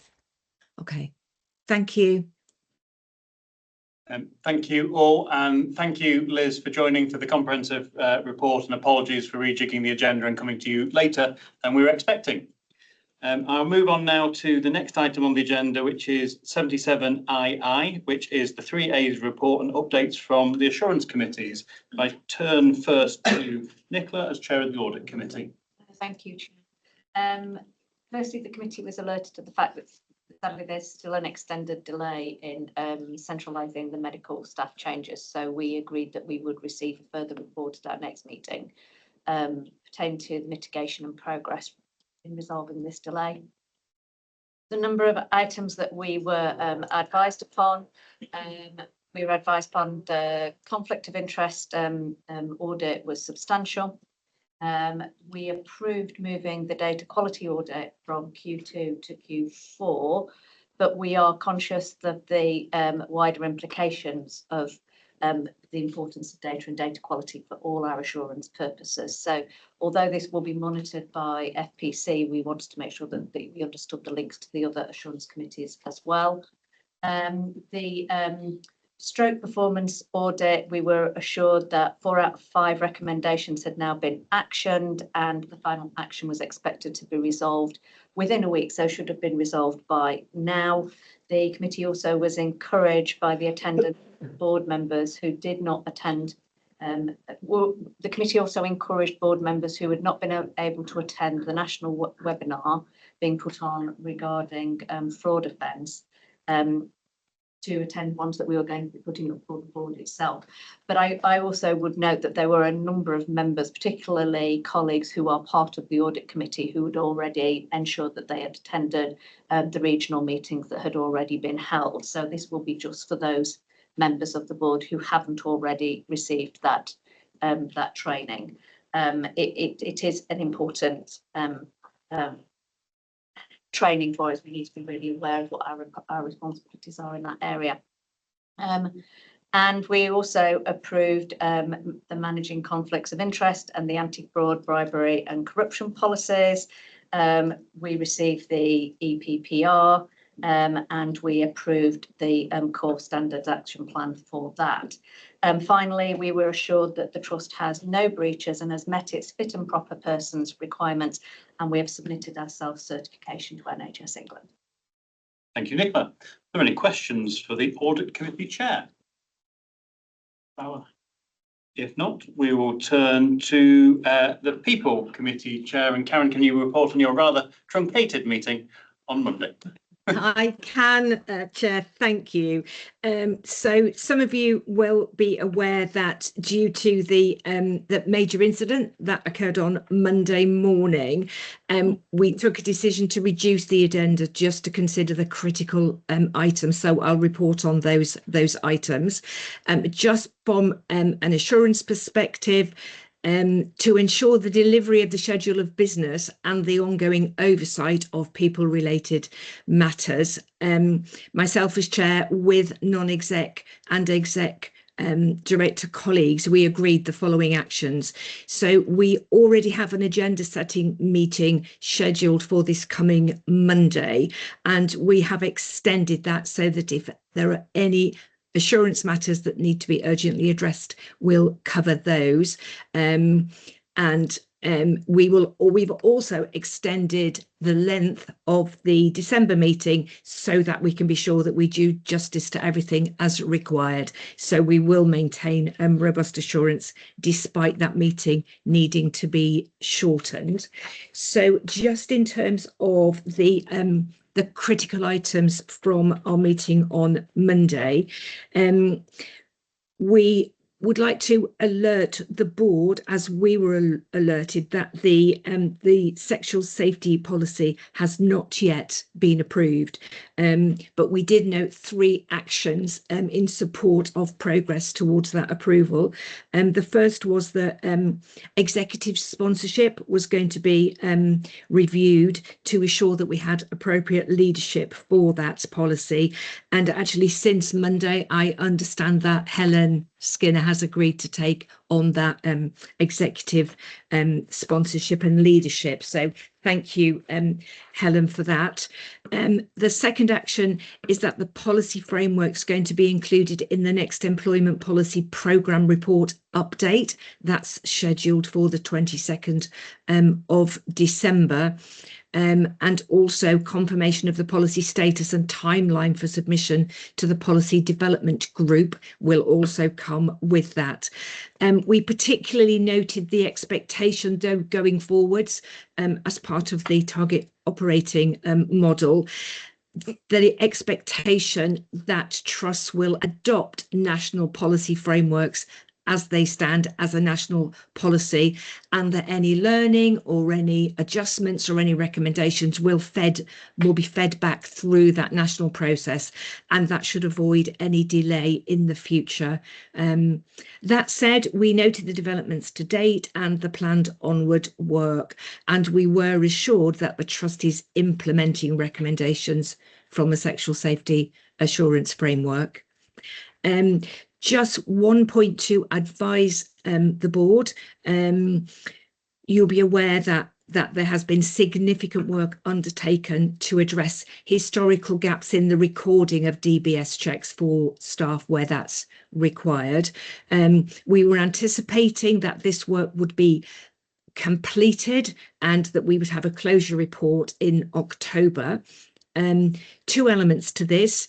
We are assured by the systems and processes that are now in place and are being applied across new starters, and we have shifted to divisional scrutiny and oversight. So you'll be aware that the divisions have now supported the establishment of people forum committees and functions, and the DBS compliance is going to be monitored there, reported through the performance accountability framework, and then through into the committee.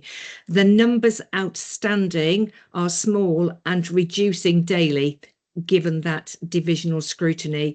It has to be said that some of the work at that level through the divisions and the phase 2 work has disrupted the closure of this work more than we would have liked, and we're taking an absolutely final update in December. From assurance point of view, we were assured that the 10-point plan to improve resident doctors' working lives was being enacted, and we will take a progress update against the NHS England 10-point plan to improve resident doctors' working life as part of the routine committee schedule of business. And we also, finally, from an assurance point of view, considered and accepted the Library and Knowledge Services annual report. So for a short meeting, that's quite an extensive report, Chair, I understand, but I wanted to cover those points thoroughly. Very well done, Karen. Are there any questions for the Chair of the People Committee? Tony? Yeah, thanks, Karen. And I have to say thank you for your leadership on that committee, and also in regards to DBS. Really pleased to hear that, because funny enough, I was going to raise that question following the safeguarding report. It's just a point of process. Can that report for December, the update in terms of where we are positioned, etc., can that be shared with all NEDs offline or online, but obviously shared, because it was something that was relevant to all the NEDs.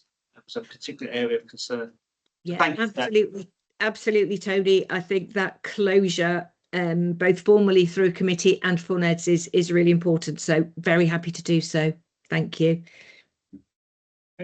Thank you, Karen. We'll turn to the Finance and Performance Committee. The last two meetings, I'll turn to Amin to provide an update. Thank you very much, Chair. I'd like to draw the attention. I'll start off with the Chair's report that's dated 15th of September, so page 267 of the pack. There's just a couple of points that I think it's important to highlight. So the first one in terms of advice was that there was an endoscopy business case that came to the Finance and Performance Committee in that particular meeting, and at the time they were presented with two options essentially, which was go and no go. This kind of comes back to some of the questions raised by Sarah, what happens. So here we've obviously got a business case where if we do proceed, then there are certain considerations, and one of those things was that whilst it might not be fully justified in its requirement, could we go down that capital program and maybe repurpose it for something else? So we had a business case. It hasn't quite transpired. It justifies its needs, but capital is there. Can we do something with it? Obviously, concerns are raised with that, which is, are we just doing it for the sake of doing it? And also, what does that repurposing mean in terms of additional cost, etc.? But if we decide not to proceed with that, then there might be a capital repayment that is required. Because we've already spent some of that money. So yeah, that was going to go to the investment priorities group, hence that process that Helen provided. So that was just one to mention there in terms of closing that triangulation question that came up. From that same meeting as well, for assurance, was the clinical coding challenges. So there have been a few questions raised today so far. At the time of that meeting, we were one of the 10 trusts that had a £40 million uncoded value at the time. Value being one thing, of course, there's other issues that it comes that it obviously contributes to as well that have been touched on. So that was something that was picked up as well in the Finance and Performance Committee meeting, and I'll come to that point later on in the update as well. And then, of course, it's been already mentioned that our capital programme was slightly behind in terms of the plan that we had for 25-26. That is due to come to the committee meeting in, I think, next week as well, in terms of an update. So that will be picked up then. And then also the winter pressures, we've obviously seen some of that coming in earlier this year than expected, particularly in emergency care as well. So that is something that is picked up. We mentioned about the cancer targets as well, so I'll come on to that shortly as well. But that was just the points I wanted to highlight from the previous finance performance meeting. Coming to the more up-to-date one, which is 20th of October. So in terms of the financial performance itself, I won't repeat what Helen has said, but in essence, the headline really is that it's challenging, but we're committed. The big contributing factor to our position is cost savings. We're tracking behind on those. So as Helen mentioned, we've got a target of £32.5 million that we've got to aim for. We had the risk adjustment done as well. That has brought that down to about 24 million. So we've got a gap of about 8 million. Helen has rightly pointed out that the in-year savings, the savings that we've got now are positive, but the year-end target, the objective they've got is still very challenging nonetheless. Contributing to that is really not meeting criteria to reside, which I think was mentioned by Lynn at just under 30% as well. So that's been a bit of an issue. I think there's clarity now in terms of what we've got to do, and that is something that we're going to monitor as part of the Finance Performance Committee in the relevant metrics that we've got there as well. And then the other mention is that as a group of execs and non-execs, we had that deep dive as well into some of the issues that we've got, particularly from the financial objectives that we've set ourselves. And I think it was a very productive conversation, very productive meeting as well, very open and honest. And I think that's given us that renewed focus and purpose with that turnaround situation that's been alluded to as well. So we've got a turnaround plan again on a number of areas that will help us to provide that grip and control. So that is in play and effective already. And then in terms of other points that I wanted to mention, more really for advising purposes, was that we had a business case come forward at the last Finance Performance Committee meeting regarding the electronic patient record system. We had a business case come through via Hunter Healthcare, and it was an outline business case, but I think they struggled in terms of the actual benefits. We've asked them to go back and look at that. Other than that, I haven't really got anything else to add. Smashing. Thank you, Amin. Any questions to the Chair of the Finance and Performance Committee? No, brilliant. We're now turned to the Chair of the Quality Committee, Sarah. Thank you. So I think we went into open forum while we were in the pre-meet to the Assurance Committee on the 27th of October. However, because we only meet on a bi-monthly basis and we have a very full agenda, we took the decision to go ahead with the agenda. And actually, we had really good engagement from all of the colleagues. So we got through the business, which was really helpful. Some of the items on my report have been covered elsewhere already. So I just wanted to pick out a few additional ones. We now receive a risk report, which amongst other things alerts us to services with a cluster of risks, which would lead us to be concerned that there's a sort of escalating risks in certain services, which may be impacting on about creating fragility in the service and performance. So my report highlights a couple of those risks, actually three that came through. So the first one related to the breast screening service, which was due to ongoing fragility in staffing and also the inability to meet key performance indicators. We noted there's been an external quality assurance visit or meeting, not a visit, a meeting, and an action plan is being developed, and we were reassured that that was something that was already being picked up through performance accountability meetings, and Surgery and Families Division is leading on that. we will receive an update on that action plan in due course.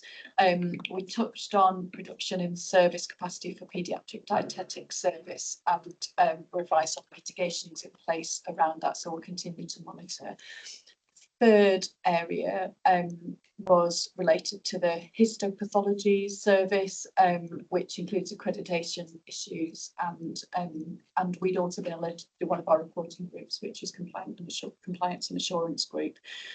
So we were reassured that this is something that's been escalated and discussed in the executive directors group and is being addressed through the community cancer diagnostics and end of life leadership team, and we have requested an update on progress with that at the next meeting in December. The second point I wanted to go back to was just related to PSERF, so the Patient Safety Incident Response Framework. So we already covered it in the IPR, but I think what I wanted to raise is on one level, we were reassured, we know that we've had the draft internal audit report on PSERF implementation, which is providing substantial assurance. So on one level, that's good. I think it's the so what bit of that. So that tells us that the process we've got is good. But I think where the committee is continuing to look for assurance is around the quality and the timeliness and embeddedness of PSERF. So Lynn touched on the fact that substantive posts are being recruited into, although we have got cover through bank, that there's a quality assurance process again, so the quality of the reports is improving, and that there's now a trajectory to complete the very old investigations by the end of 2025. The other thing that we're doing as a group of non-execs for the committee is Mike is attending compliance and assurance group for triangulation, and Keith is attending learning response group because that's two of the places where we can start to see the outputs of those. So that's really for triangulation purposes. So I just wanted to flag that on PSERF. I just wanted to go back to safe staffing, which Karen obviously picked up as part of the API. IPR.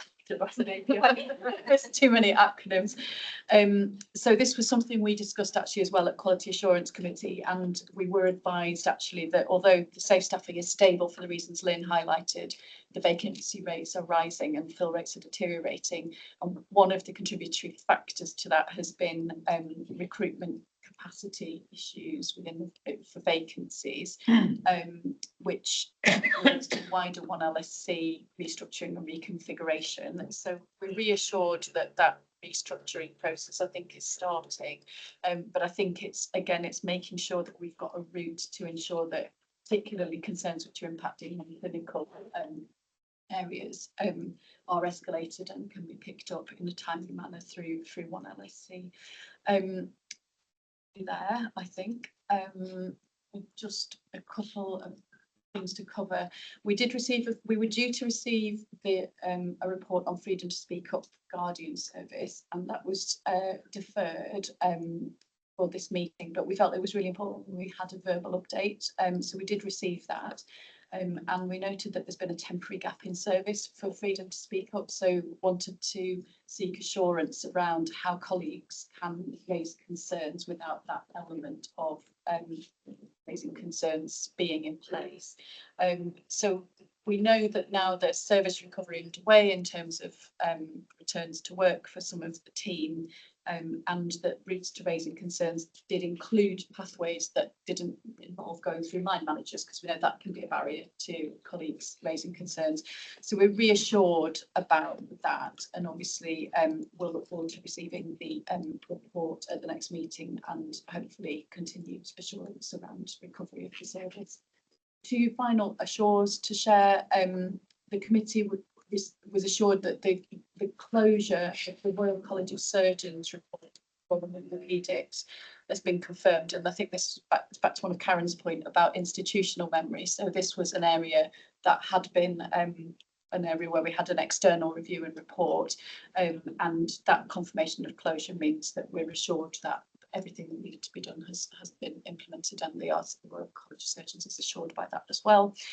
And finally, just wanted to update that we received an update on progress in implementing Martha's rule. This was covered in national news actually just after our September board meeting. We had discussed it in August. So I thought it was just really important that colleagues are aware.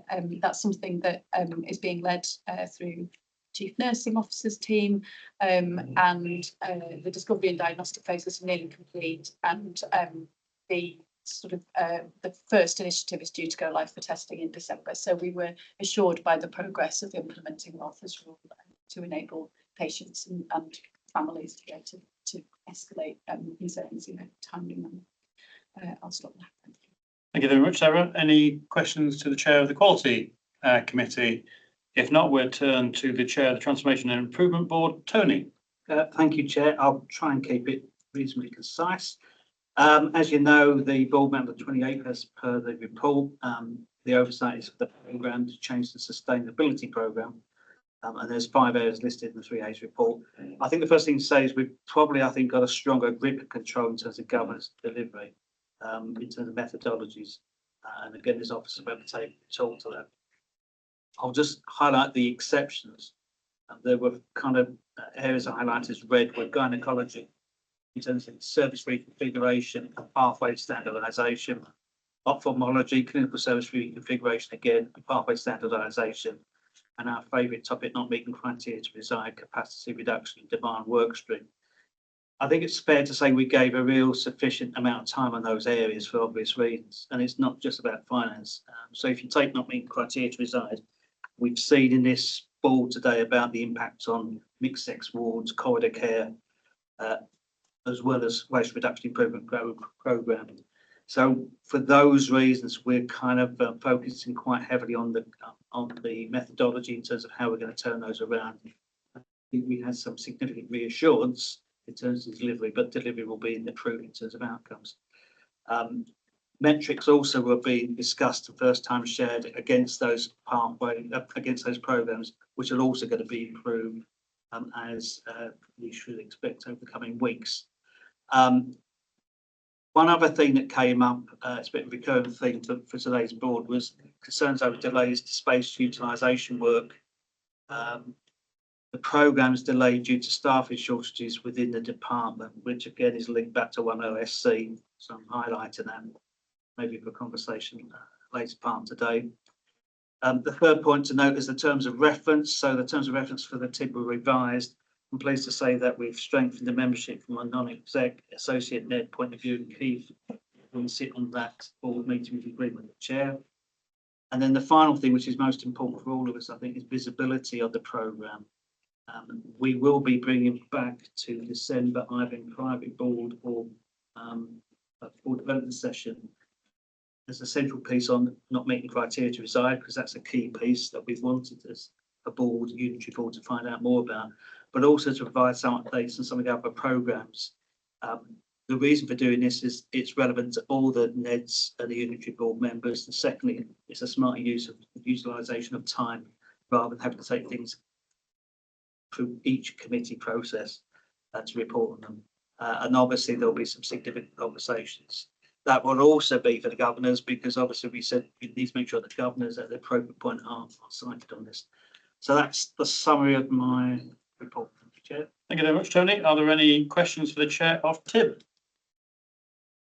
If not, there are 2 recommendations relating to this agenda item. So the first one is that the Board of Directors is asked to review the assurance summary, review the overall emergency preparedness, resilience and response assurance rating, and approve the EPRR core standards action plan. All happy with that? Yeah. Sorry, I've got one addendum there, Chair, just to confirm then. Obviously, that was at the time when I was the Trust's Accountable Emergency Officer. Just to confirm for the minutes, then it'll be the 1st of November. MD will be the Accountable Emergency Officer, which we need formally under the Health and Social Care and the Civil Contingencies Act. Thank you, Scott. And the other recommendation is that the Board of Directors is asked to approve the revised terms of reference for the Transformation and Improvement Board. We're all happy with that, Tony? Yeah, we're just the slight amendment in terms of associate NED role. Yeah. Yeah, perfect. All happy.